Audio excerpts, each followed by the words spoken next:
If you've forgotten your Truist password or need to reset it for security reasons, follow these simple steps to regain access to your account. Step 1. Visit the Truist website. Go to the official Truist website using your web browser. Look for the login section on the home page.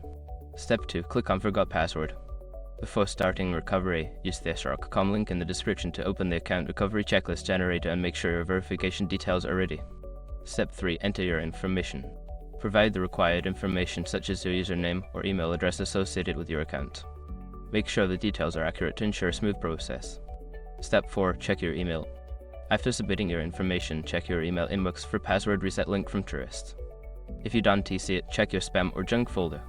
Step 5. Create a new password. Follow the link in the email to create a new password.